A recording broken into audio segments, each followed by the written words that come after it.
Okay, welcome to this evening's webinar.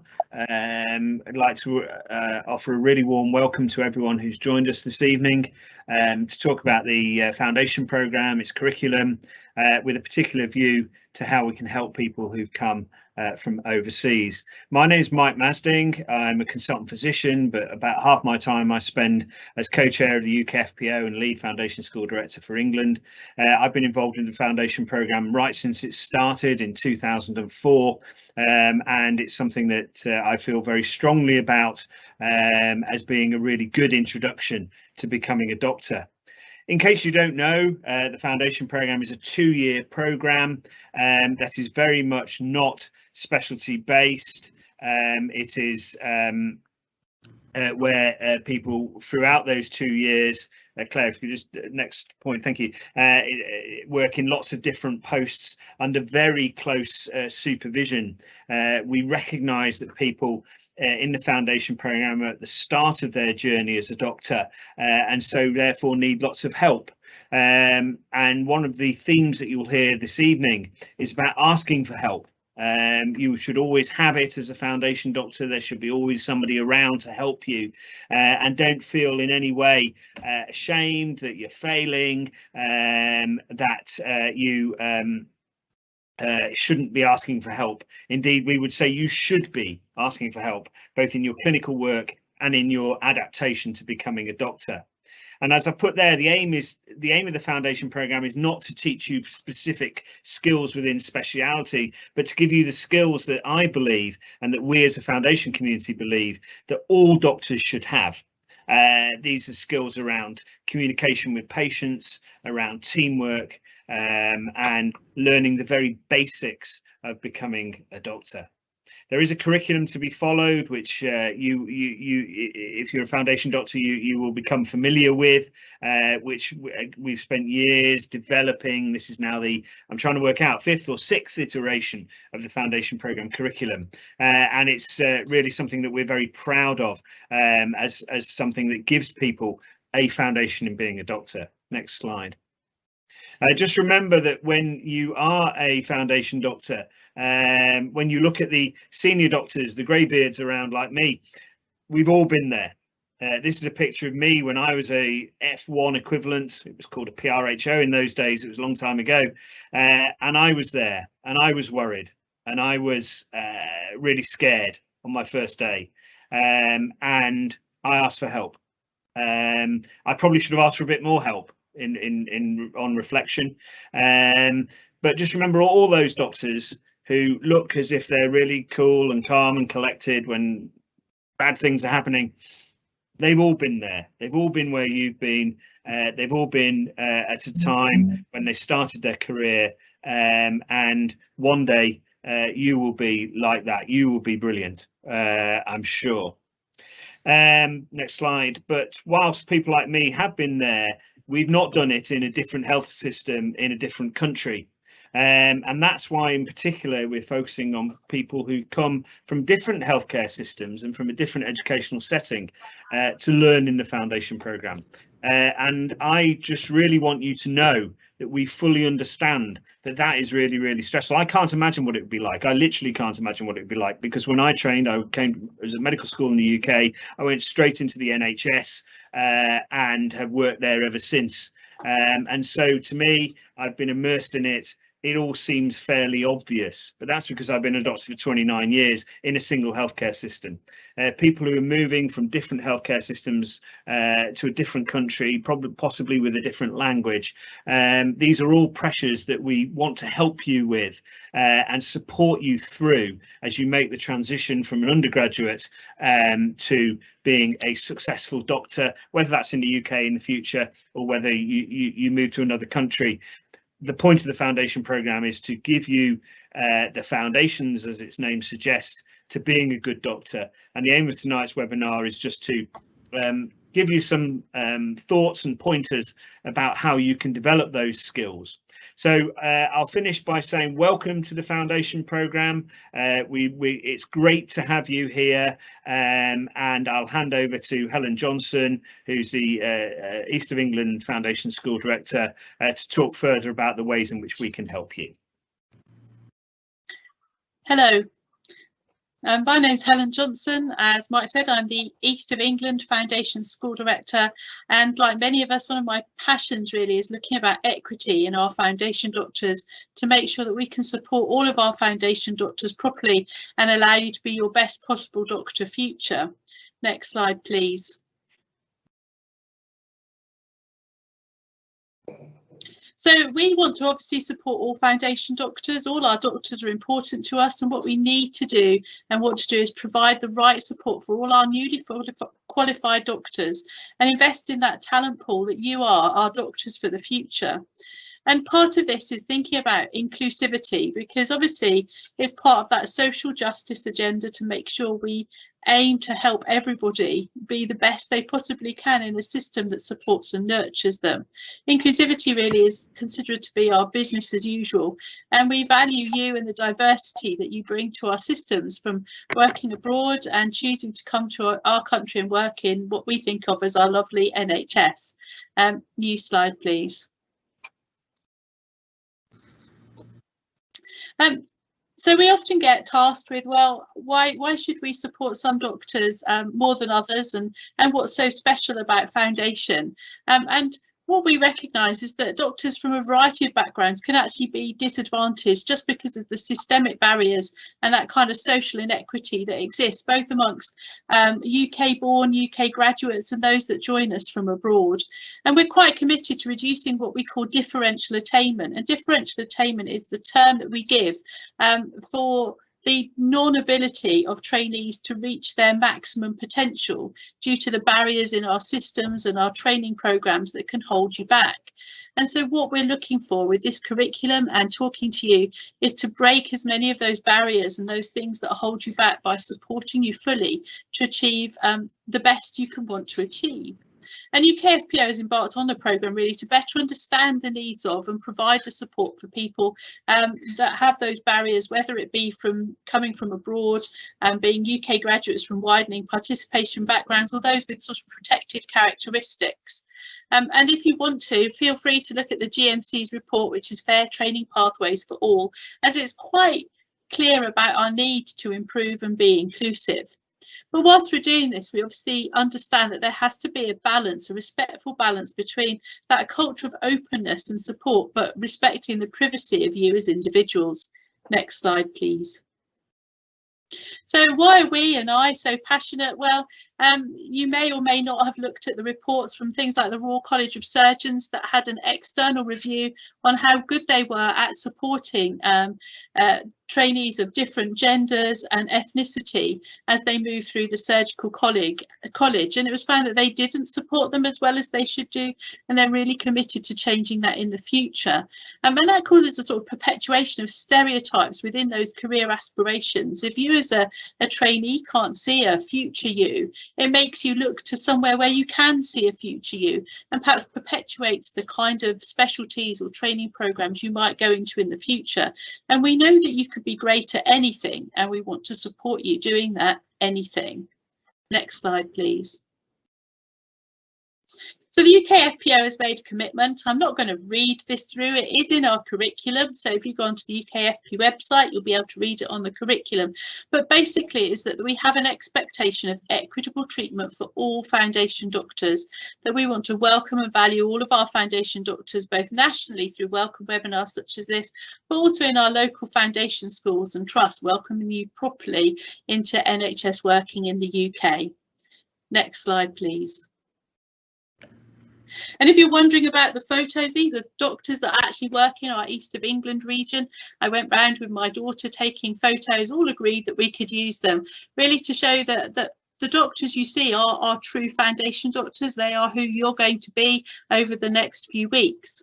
So when we support our foundation doctors, we know that actually this affects every foundation doctor, that they're all in a new environment, they're in a new situation. This is your first workplace post within the NHS, whether you've grown up in the UK or abroad. For many foundation doctors, again, whether they're brought up or challenged or trained in the UK or abroad, you're away from your established support, social and family networks. And we know for those international medical graduates, just like our international colleagues that are already working with the NHS, that these last 18 months have been particularly stressful for that with COVID and the difficulties in keeping in touch with your families back at home. And as all of us would say, our heart does go out to those that have had that difficulty in keeping those family contacts going. And we know that that might be a risk for you, and it's one of those things that you would like to talk about with other people.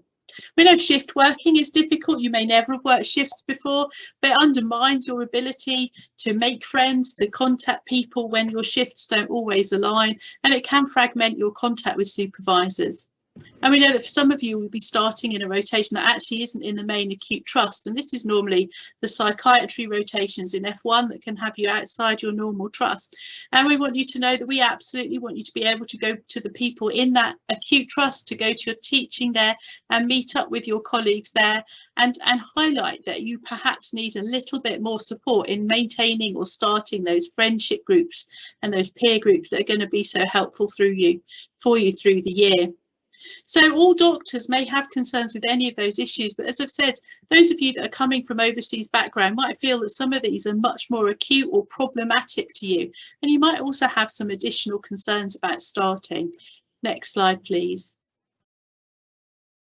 So what support is out there? I mean, I've talked about all the things that you might need support about. So who are you going to go to get that support from? And actually, we have lots of support already embedded within our trusts, in our healthcare systems. And you'll notice that I've put these as initials, but I'm going to say them out loud. So the first is your Foundation Training Programme Director, or FTPD. They sit in every acute trust as the manager of the foundation school. They cover the trainees that are both in the acute trust and in those placements in psychiatry or general practice or in the community. And they're kind of the oversight. They're the people to go to with big problems. They're the people that will help smooth the path of the training. And they're the people that maybe you'll go to if there's an issue that you don't think can be solved by the next one along the line, which is your ES, Educational Supervisor. And your Educational Supervisor is part educational supervisor, part pastoral support, part keep an eye on how you're managing with the curriculum and taking that forward. So they're the people that really are going to be your first port of call for many of the issues or chats that you want to bring up. And the CS is your clinical supervisor. They're the person actually in your firm that watches what you do and helps you train to be your best you. And we asked our clinical supervisors and educational supervisors to meet up with you at the start of the post, and they should be proactive in their offer of pastoral care and looking after you and asking you questions. And what we've asked them to do, and ask you to raise with them if they don't, is to ask you if you do actually have any concerns when you start in your induction. Is this about starting at the trust, moving to England, joining the NHS? What are you worried about? For some of the answers, they might not have them, but they can signpost you to the right person. And they might not be able to fix everything, but they're the right person to start that conversation with. And asking for help, as Mike said, is not just okay, it's a great idea. And there's other local resources, so they should signpost you to some of them, or your medical education department might. There's wellbeing champions, inclusivity champions, there's the doctor's mess, all of those are around. And we have asked in foundation school that every F1 has an F2 buddy or a near peer support. So there should be somebody in the year above that's there to give you that helping hand of how we do it here, and seek for you to talk to, sort of without worrying about judgment. We also want to emphasise that we recognise that you have different cultural and religious days. All of our workers within NHS are multicultural, and you are allowed to ask about support for that, for having holidays on those special days, for if you need anything particular related to that. As I said, we want to support all of our foundation doctors to not just survive, but thrive in our workplace. Next slide, please. So as I said, what can you do? I've told you what the educational supervisors and clinical supervisors will hopefully offer you, but your offer is actually to get out there and meet people. I think it's been difficult in these COVID scenarios to actually join and meet up in communities. So instead, be a bit brave and offer to meet other new doctors, your mentor and buddy, just be it weekly or fortnightly for a coffee, and make sure that you can actually get to meet people and talk to them rather than worrying and getting isolated. There might be other international trainees working in core or higher positions that are helpful and might take you under the wing and support you. And if there aren't and you feel you need it, your DME, which is the Director of Medical Education, or your Foundation Training Programme Director, probably can help source that for you and make it work. And then our really big thing is, this is our first welcome to the international medical graduates we've run as the foundation schools and UKFPO. And we'd just like to know how we can do this better. How can we welcome people better into our NHS, our country, our UKFPO? And you're the right people to tell us how to do that. So I look forward to hearing the feedback that you would give us through your foundation school directors, through your foundation training programme directors. Next slide, please. I thought I might have come to the end of mine. So welcome to the UK, welcome to our foundation programme, and I'm going to pass you across to Akin. Thank you, Helen. So good evening. My name is Akin Falayajo. I'm a consultant in acute medicine in the East Midlands, a foundation training programme director, and also an international medical graduate. So I am delighted that the UKFPO has pulled together this webinar, which focuses on international medical graduates, and even more delighted that the leadership of the UKFPO are here present this evening. And the simple and clear message that sends out to all our foundation IMGs is this: we value you, we are an inclusive organisation, and supporting your learning is important to us. Next slide, please. So what I'm going to talk through over the next 2 slides really is how we support foundation training or foundation trainees in the East Midlands. So we recognise that the transition to practice for all grades of doctors can be fraught with anxiety and uncertainty. Should this be from undergraduate to postgraduate training, as is the case with our foundation trainees, or from junior trainee to senior trainee, or even from senior trainee to consultant.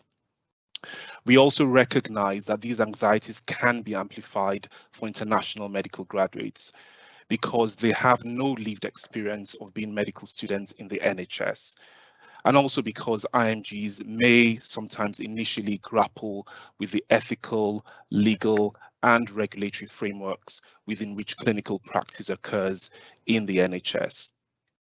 To support this, the UKFPO offers and funds extended periods of shadowing for IMGs, which we are able to deliver through our local education providers in the East Midlands and across the countries of the UK. And no doubt some of our IMGs watching this webinar or here live have started placements, or who started placements yesterday would have taken up this offer and have developed from it as well. So the idea is to allow an opportunity for a slightly prolonged period of shadowing so that you're embedded within the clinical teams prior to starting your formal foundation training. And during this period, IMGs have an early opportunity to meet the clinical and administrative team, which would include the consultants they'll be working with, including clinical and educational supervisors Helen alluded to earlier. They also meet other members of the clinical team so that the senior trainees, senior nurses, ward pharmacies, etc., particularly the ward pharmacies who can be quite supportive to our IMGs that need to get through the PSA assessment. So you also have an opportunity to understand how the ward works. So experiencing what goes on the ward, who is responsible for what, can be new to some of our IMG Foundation trainees. But it's actually quite important that you have that opportunity, you have it for slightly longer, because we recognize that sometimes some IMGs may well have never set foot in the NHS before. Also, understanding how to manage and prioritize jobs on the ward can be quite important, or is very important. So tasks such as ordering investigations, following up on results, prescribing drugs and fluids, completing discharge documents, some of these things are things that IMGs have experience of whilst they do the extended period of shadowing. And I think also very important that you're able to prioritize these tasks in a way, and this shadowing period can be quite invaluable for that. And also experiencing out of hours working, experiencing emergency work. So opportunities to work in the evenings, do emergency work, helps to build confidence around handovers, assessing acutely unwell patients, and also formulating management plans amongst other tasks. Next slide, please. We also provide support around clinical assessment, prioritization, and communication. And this is because we recognize that the application of knowledge to the practical management of unwell patients can be challenging for all foundation doctors. But we think, again, that this is amplified in IMGs who have no points of reference or experience to draw on to contextualize their theoretical knowledge. So to support this, the Foundation School in the East Midlands offers and funds a one-day online acute medicine workshop for all Foundation IMGs in July before the start of the training. And even for some, they are able to attend this before they arrive in the UK.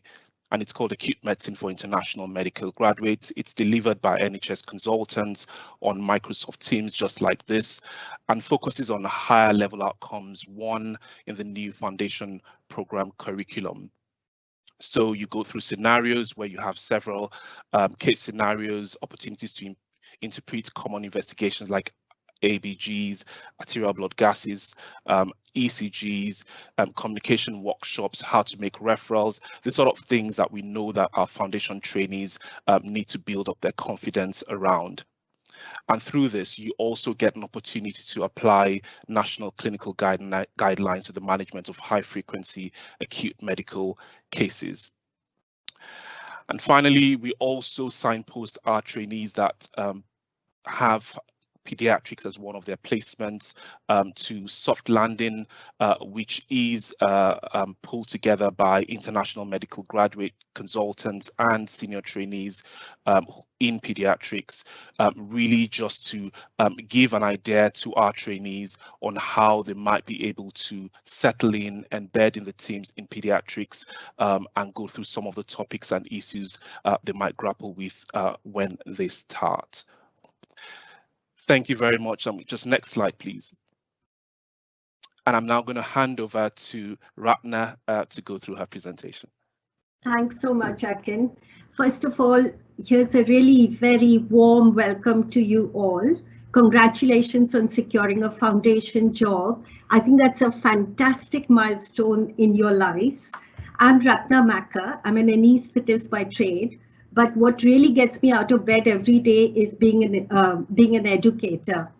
And I'm clinical director of the WISER program, which is the simulation based at Watford. But I'm also a training program director for international medical graduates at Health Education East of England. It's all quite a mouthful, but you know, having come here about 34 years ago, if someone had told me then that I would be a TPD for IMGs, I would have never believed it. I want to thank Emma Sue Prince, who's director of UniMentor and has helped with this program, and Dr. Tejas Single, who's joined us. He's ST6 in respiratory medicine and has been very helpful in rolling out this program alongside me. But most of all, acknowledgements due to Helen Johnson, your very own Foundation School director, who's made all this possible with her passion. And of course, Dr. Helen Barker, her deputy, who was instrumental in rolling out this program. So with that, I'm going to introduce you to this two-part bespoke program created just for you. Next slide, please, Claire. Thank you. So the background to all this is that there are many challenges that IMGs face, not only navigating a perhaps unfamiliar healthcare, social care system, but healthcare itself is really very complex. It is time pressured, it's high stakes, and as the people who spoke before me mentioned, there's a lot of uncertainty quite often.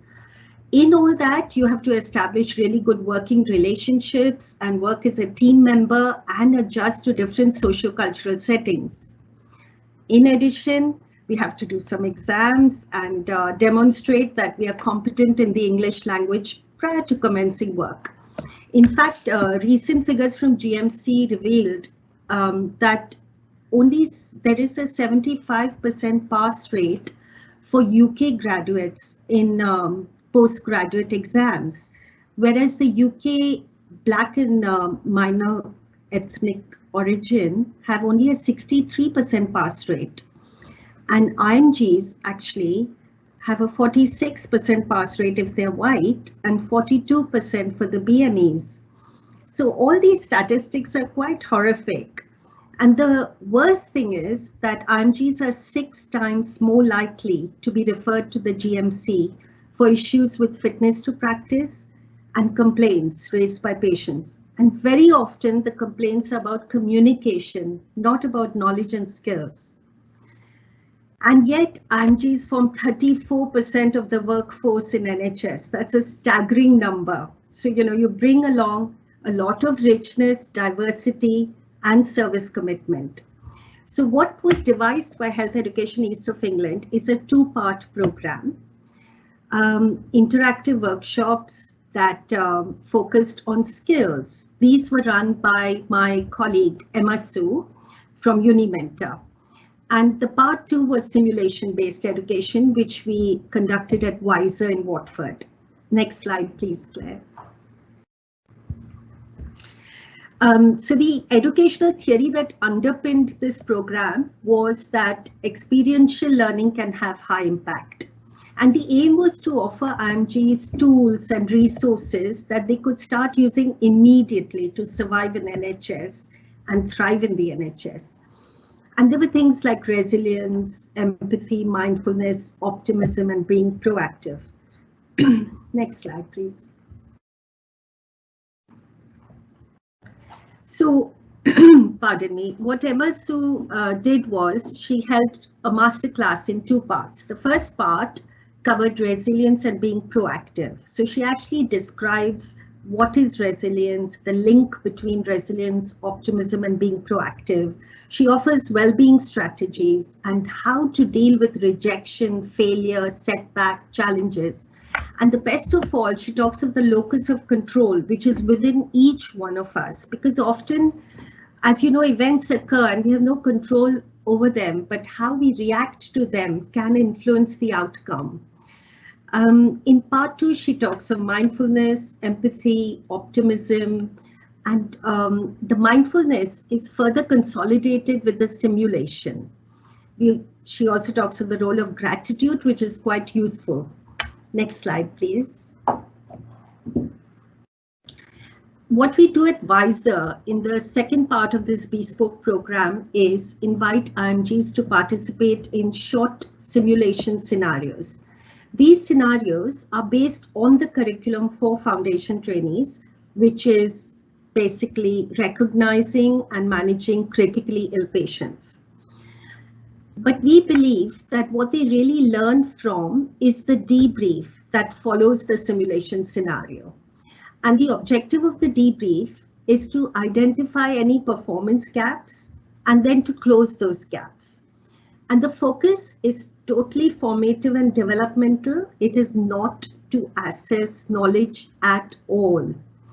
And as I said earlier, healthcare is a very complex business. It's high stakes, time pressured. And having knowledge and skills is not enough to give high quality care to patients. To translate the knowledge and skills to good quality care, you need another set of skills. And these are the human factor skills and also being able to manage in a crisis. Next slide, please. Meanwhile, in simulation, we always are governed by this assumption, which is we believe everyone participating in simulation is intelligent, capable, cares about doing their best and wants to improve. This may sound like an off-the-shelf remark, but it's a really important statement because the debriefs are actually facilitated by the participants. So we try and establish a psychological safety whereby everyone respects the person who is speaking and doesn't judge them at all. And in this way, a lot of learning can occur. Next slide, please. So as I said, the simulation is totally interactive. It is facilitated reflection at the end by trained faculty, and it's based on recognizing and managing critically ill patients. The human factors that I alluded to include the interpersonal skills such as communication, teamworking, and leadership, but also your own cognitive skills like decision making, task prioritization, how situation aware you are, how you think outside the box, and most of all, dealing with cognitive overload, stress, fatigue, and even burnout. And we do this by using closed loop communication, SBAR handovers, ABCD approach, so that there's nothing to be afraid of. If you're faced with a critically ill patient, you just have a structured approach. And as Mike said and Helen said, asking for help, all the time asking for help. So the kind of things we talk about are time management, decision making, dealing with stress, and critical thinking, not knowledge. Next slide, please. You're going to start your foundation jobs, or you've just started them, and there will be days when you feel absolutely like the weight of the whole world on your shoulders. You might feel like this poor donkey in the air. I feel like that sometimes even now. And to deal with that, you've got to be able to have the human factors that are required to recognize stress in yourself, fatigue in yourself, press the pause button, become mindful of the situation, bring back that locus of control, and then move forward. And when we talk of crisis resource management, there are many elements, but it's things like knowing your environment, again, asking for help, using all the information available. For example, if you're called to a cardiac arrest in the depths of the hospital, you're new to the hospital, perhaps it's 2 in the morning, you haven't had a break, you're tired, you're working with someone you don't like in a hospital, which is under-resourced, underfunded, understaffed. That's when you need to bring in all these elements. So actually distributing workload, announcing wherever you've gone, saying that I'm not familiar with this place, I don't know where anything is kept, who is available to help me? Please, can you show me where the things are kept? Things like that. That's all it is, crisis resource management. Next slide, please. These are some of the quotes that your predecessors have said. I'll point you to the first speech bubble. It was a very interesting experience we had, and we learned from it. There was an IMG who culturally would not take names of the people they worked with. And it was quite eye-opening to that IMG to be told, actually, if you call the nurse by name, they are more likely to help than just pointing a finger and saying, you do this. And it was so revealing to them. You could just see the epiphany there. It was a fantastic moment. And then, of course, there were people who said that these skills really help the team and therefore the patients. And I'll let you read the other two for a few moments.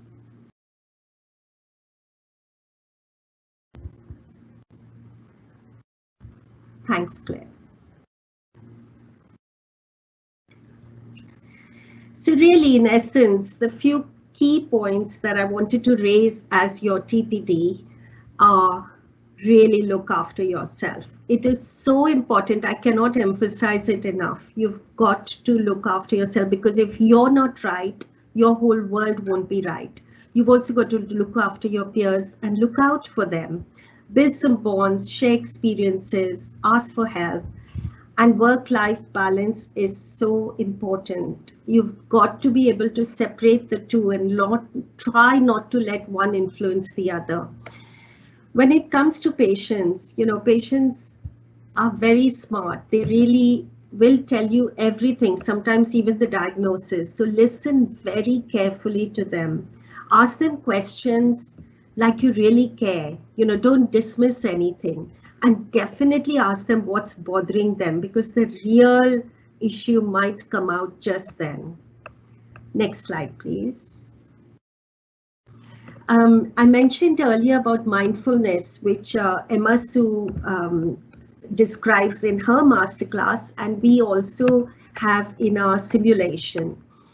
So I think mindfulness is really important when you're feeling like that donkey in the air, when you have to deal with extreme exhaustion, lack of sleep, not being able to eat, feeling really rejected, and when you're feeling burnt out. And of course, we are in a pandemic. I must mention that, you will see a lot of additional burnout in this pandemic. And it's really important to try and avoid human error by being mindful and situation aware. And for that, communication is really important. I believe there are a couple of communication webinars soon, so I hope you'll register and attend. You've got to stay really calm, because if you're grounded in the now, you can actually think more incisively and make more sensible decisions.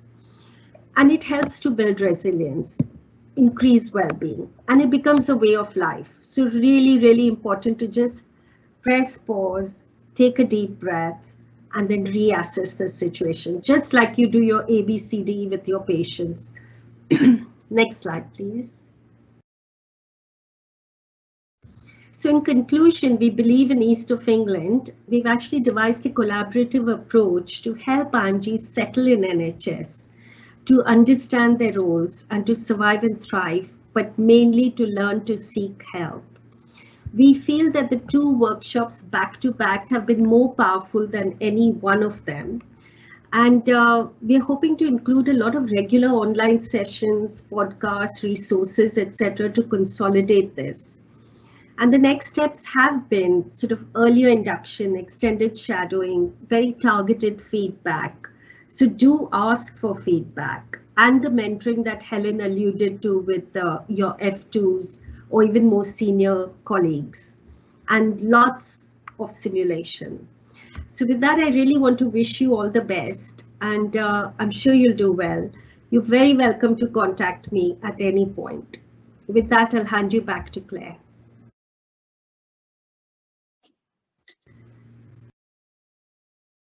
I think I'll start. So we were hoping to have a few questions from you for a question and answer session. And I'm not sure that we have any questions in at the moment. So instead, I might start with a couple of questions. And I'm going to just ask some of our international medical graduates that are sitting here on this panel, really, what were some of the moments that they had when they came to the UK, which made their life easier, that they'd like to replicate or suggest that you look for? So Akin, was there a moment when you'd started new in the NHS that somebody made a difference, or that you could recommend a change? Thanks, Helen. So I think having the opportunity to talk to someone who has shared the experience, what for me personally was quite helpful. So I know that we have mentioned in the presentations about near-peer support. I think sometimes having a near-peer or someone slightly more senior who is an IMG, who understands these sorts of anxieties that you have, who understands the context within which you also the viewpoint that you have on the new healthcare system that you're now having to work in, and how you're looking to adapt and settle in. I think that sort of conversation can be very helpful. So if I had a clinical supervisor or an educational supervisor that was aware, perhaps, of those sorts of people within the organization that I could have conversations with, that would have been quite helpful, I think. But I think, I still had the opportunity to have the conversations just by networking at work and meeting other IMGs when I started out. But I think having been able to signpost some trainees that perhaps might not take the initiative by their supervisors I think might be actually quite helpful. Thank you, Akin. And we do have a question in, thank you, and I'm going to ask Mike to give the answer to this one. So once started, do we usually stay in the same hospital, or do we need to move to different hospitals and cities throughout the 2-year programme? Thanks, Helen. Well, the answer to that depends upon where you are, but by and large, each year in the foundation programme, F1 and F2 will be in the same hospital, or in when we talk about hospital, a hospital organisation which may have 2 sites in the same city or town. So in some schools, people will do F1 and F2 in the same organisation. So whilst they may not be in the same building, they'll be in the same city or town for the whole 2 years. Other places do 1 year in one place and 1 year in another place. But either way, what you will have throughout the time spent in that organisation is the same supervisor, the same person keeping an eye on you throughout the whole time, the same foundation training programme director, who likewise will be there as a source of advice, as has already been described. So we try and make it that people don't have to travel too far, or at least if they are moving hospitals between F1 and F2, only doing that once. And we try and make it that you have some continuity of supervision, so that there's somebody who you know and trust can keep an eye on you over the time. So it does depend upon where you are, but you will spend at least all of F1 or all of F2, depending upon where you are in the programme, in one place. Thank you, Mike. The next question I'm going to ask Fiona, and it says, how can we avail of ourselves of the extended shadowing? Was this only before the start of the programme, or can it continue into the programme for some time as well? Oh, I think you're on mute still, Fiona.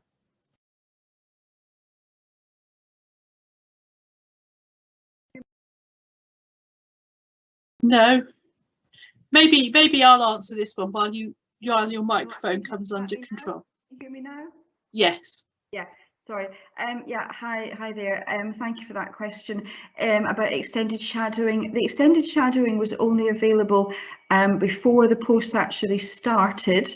However, if you still feel that you are uncertain and you want some additional support, please speak to your clinical supervisor, your foundation training programme director, to make sure that you're getting the support in the first few weeks until you're familiar. It may be possible to do things like not put you on at the weekend, maybe not have you on night duty at the very beginning, but that involves discussion with your supervisors. So if you're not feeling comfortable and don't feel quite ready, speak to your supervisors to see what they can do to support you in this first few weeks.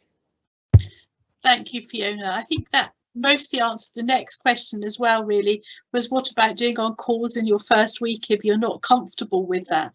And I think Fiona did answer that by saying that actually perhaps you should speak to your supervisor and your FTPD to negotiate how you'd be well supported with that, and how perhaps you could have somebody more senior that you work with directly on that on call to make it safe and a good experience for you. While we're waiting for the next question, I'm very lucky that we have Sharina here, who is our ED&I lead in the East of England. And I wonder, Sharina, whether for those that are perhaps watching this and that are looking to support our international medical graduates, whether you've got any advice for them on how to really be a great ally for our international medical graduates. What can we do to be better? I think it's about allowing people to be themselves. I actually made a couple of notes on my advice or what I would have for international medical graduates, not from someone who's been through it, because I am not, I don't have a clinical background, but I do have a background in being an immigrant and being someone who's come to the country and having to sort of navigate my life here. And I would say my number one thing would be to don't hide who you are. And I think to allies will be to allow people to demonstrate who they are at work and outside of work. And I think that's incredibly important, to be able to feel like you fit in, feeling like you are part of the place that you work, because that's what essentially drives people to do the best and be the best they can be. I would also say to medical graduates, find your community, and don't be afraid to express how you feel and the things that you're going through to the people that are going through it with you. Your support, don't underestimate the impact of having support and the people around you to talk about what it is that you're going through and that sort of shared and lived experience, because no one knows what you're going through besides you. And then the last thing I would say, it's a bit anecdotal, but find a British television show that you enjoy. It could be anything from morning news to a sitcom or a reality show, but find a British television show that you like, because it really does help to start a conversation when you don't know what to do. People in this country do love to have small talk, and I did struggle with that as someone who moved here. So having something that you can initiate a conversation with, even if it's the morning breakfast shows or Love Island, whatever it is that tickles your fancy, just find something that you can find entertaining, that you can sort of spark up conversation with when you want to with other people in a social way. But yeah, that's what I would say. That's great advice. Thank you, Sharina. I've got a question for Ratna here. It says, the WISER programme that Dr. Maka talked about, is it only available at the foundation school in the east of England, or perhaps is there an opportunity for it to be shared a bit more widely? And I think you and Tejas have some plans around perhaps some asynchronous sharing, don't you? Absolutely. So I think most of the hospitals have a simulation suite, and there is simulation for foundation doctors within the HORIS portfolio. So you all will have an opportunity to participate in the simulation program and the VR or virtual reality program as well. With regards to WISER, we do run some regional days and annual patient safety days with invited speakers, but that was before the pandemic. We haven't been able to hold that for a while. We also run human factor workshops, and people are welcome to enroll and join in. Tejas has been very helpful as faculty, and he's also a medical education fellow. So I'm going to invite him here at this point to see if he wants to add anything because of his wider experience in Cambridge and beyond. Thank you so much for that, Ratna. Hi everyone. Yeah, I suppose simulation in this particular region is something that I'd really encourage you all to take part in. It's a really unique way, not a very unique sort of environment where you're not judged on skill or what or sort of how you function on the ward as a doctor. It's actually a really great way to be able to network and share your concerns, your anxieties, talk to your colleagues about what life is like at that current time. Yes, we'll be doing some acute medical scenarios, but throughout each hospital that you might be in, there'll be a different type of style that's done. But the message, the kind of teaching that we do is really quite the same. I know at WISER we've introduced this the mindfulness sort of program and training, and to try and really help you become a bit more relaxed and calm on the ward, so that you don't panic, but also to be able to remind you that you will always have help. You'll always have someone to speak to that will always be willing to come and show you how to do things. So definitely from my own experience of just working at WISER and other hospitals, it's a really fun day. It's a really great way to sort of test yourself, talk to other people. So please do get involved in some of these sessions. You will really enjoy it. Yeah, I'm just going to add with what Ratna and Tejas have said there, that obviously, and they both work in the east of England, and some of you aren't in the east of England, but simulation is a part of the curriculum for foundation. It's integral to the new curriculum. So you will all have the opportunity in all of your different deaneries to have that simulation access, which will have human factors and debrief. And we're looking as a foundation school to share some of our best resources with each other, as we always do, so that it might look slightly different in different regions, but ultimately you will all get that excellent experience. Fiona's just reminded me, not every region has the virtual reality, but you will have the direct simulation experience, and that's what's really important in the simulation, is that direct networking, peer support that you get from doing that. Thank you. Have we got any more questions from anybody coming in yet? I can't see that they're there. I wonder whether, Tejas, you want to share some of your ideas of having perhaps some asynchronous content that you might put up on the National Learning Hub. Yes, thank you. So some of the things that I know that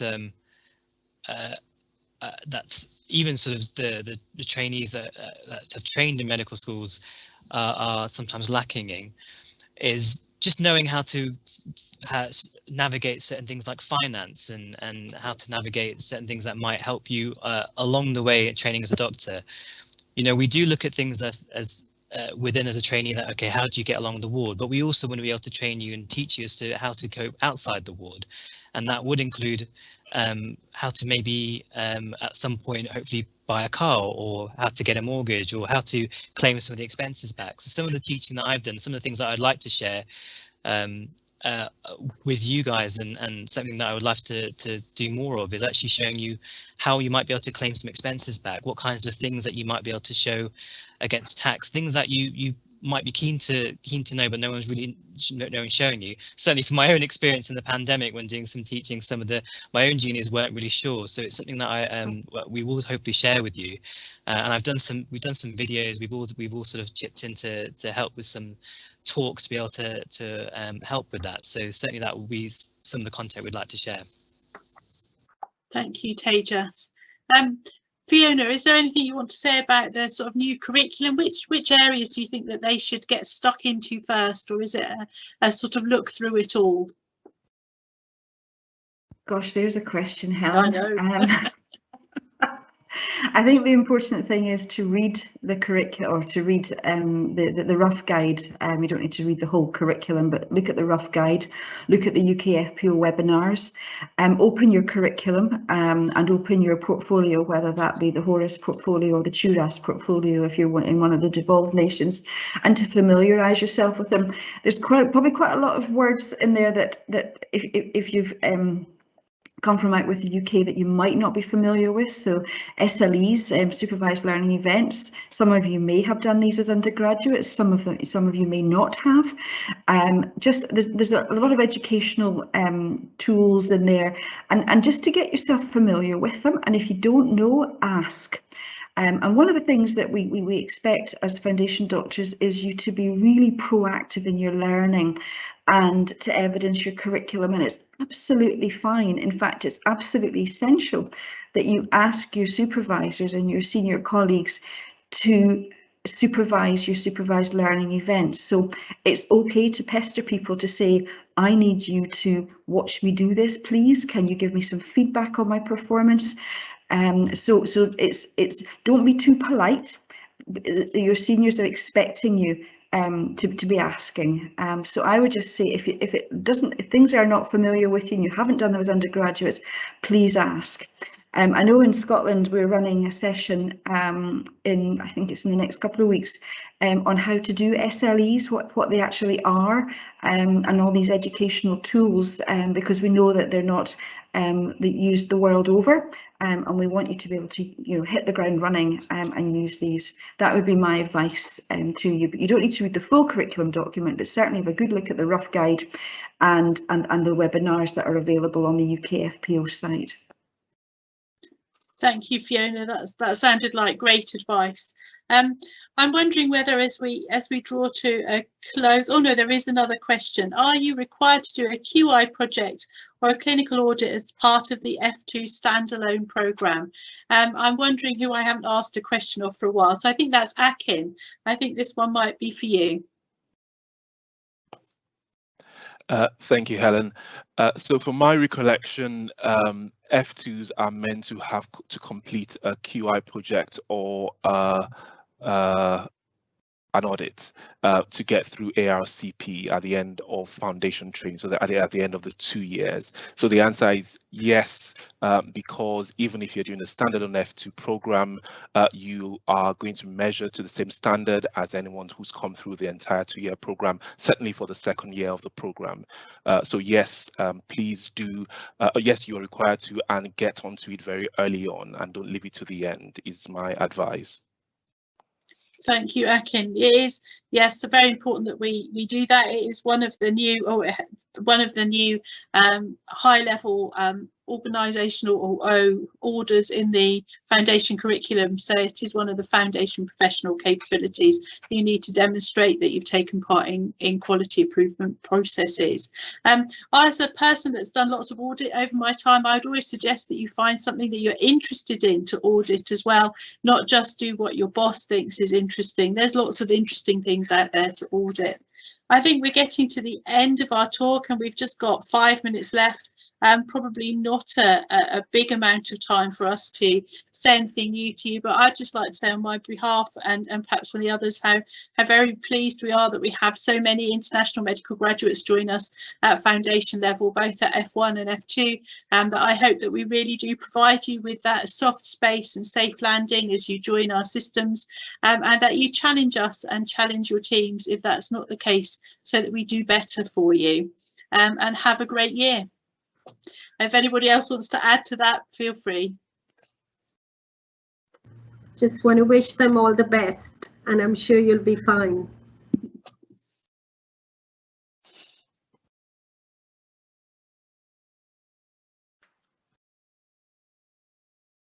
Okay, well, thank you very much for attending. We're probably finishing slightly soon, but go and claim 7 more minutes of your evening. Bye-bye.